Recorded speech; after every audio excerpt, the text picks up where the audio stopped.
The Milwaukee Bucks are the latest victim of a Jimmy Butler Masterclass and just became one of 5 teams in NBA history to lose to the number 8 seed as the 1 seed. Many people, me included, had the Bucks going to the NBA Finals this year, but after Giannis' injury and some of the greatest playoff performances of all time by Jimmy Butler, the Bucks were eliminated 4-1 on their home floor in a disastrous Game 5. But we're not here to break down the collapse of the Bucks, but more of to look into what happens next. It's becoming increasingly more obvious that the cap space situation is becoming less than ideal, and some big changes might be coming for the former champs. Let's talk about it. Yo, what's up everybody? It's your boy 2KJ here, and today I want to dive a bit deeper into some potential cracks in the Bucks' chances at capturing another championship, and how they could potentially be players at a blockbuster trade for a future star. Or maybe even be falling apart in their own dynasty chances. If you like the content, don't forget to like, comment, subscribe. Let's get right into it. Now, for those who don't know, the Bucks currently have 6 players under contract, totaling to around $119.5 million.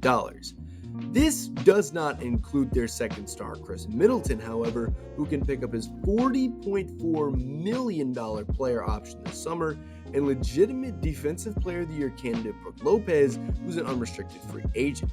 This means that without significant contract reworks, the Bucks are very likely going to be over the salary cap again this year, and probably over the luxury line of $162 million as well. But about that salary cap thing. So this year in the CBA, the NBA implemented 2 more luxury tax lines.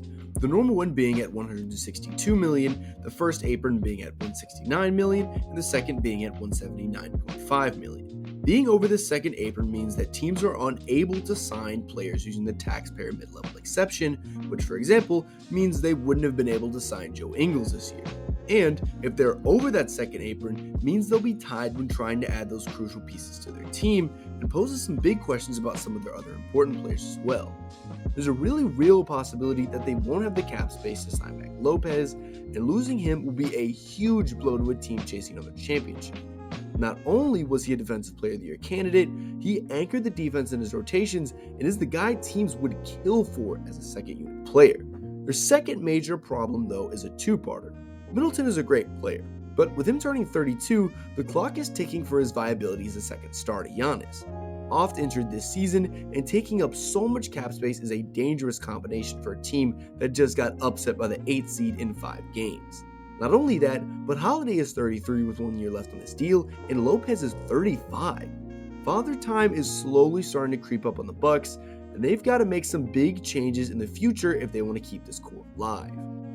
So, what should they do? Well, there's 2 different answers to that question. There's the rational answer and the NBA armchair analyst answer. Let's start with the reasonable one. Mike Budenholzer is probably on the hottest coaching seat in the league right now. Expectations were sky high for the Bucks, and he just got circles coached around him by Erik Spoelstra.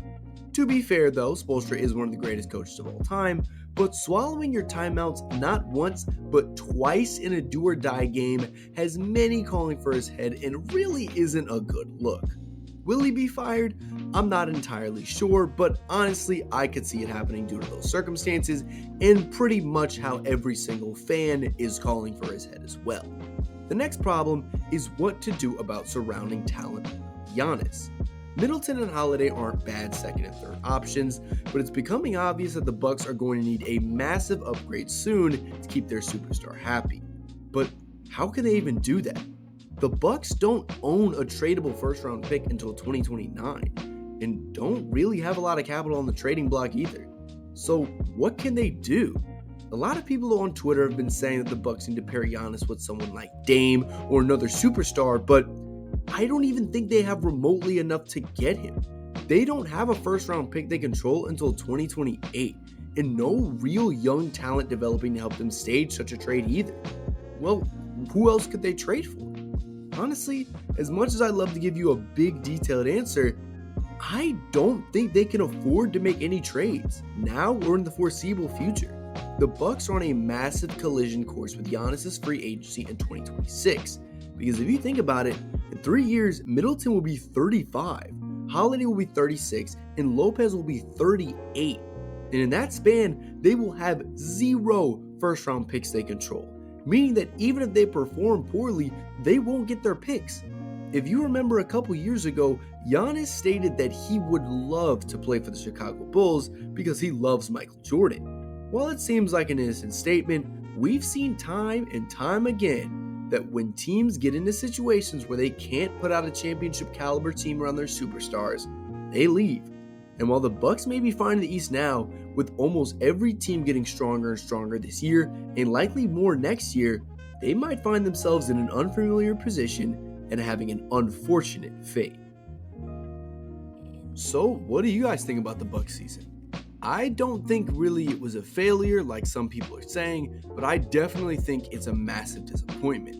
A lot of people, me including, had the Bucks going to the finals this year, and I really thought they were one of the best teams in the league and really didn't think they could be stopped. But Jimmy Butler had other plans, and now they've got a long offseason in Cancun to figure out what they're going to do next season. But we'll just have to wait and see what the Bucks do to retool, and maybe if they do something crazy like a blockbuster trade. But we'll just have to wait and see. If you guys like the content, don't forget to like, comment, subscribe, and I'll catch you on the next one. Peace.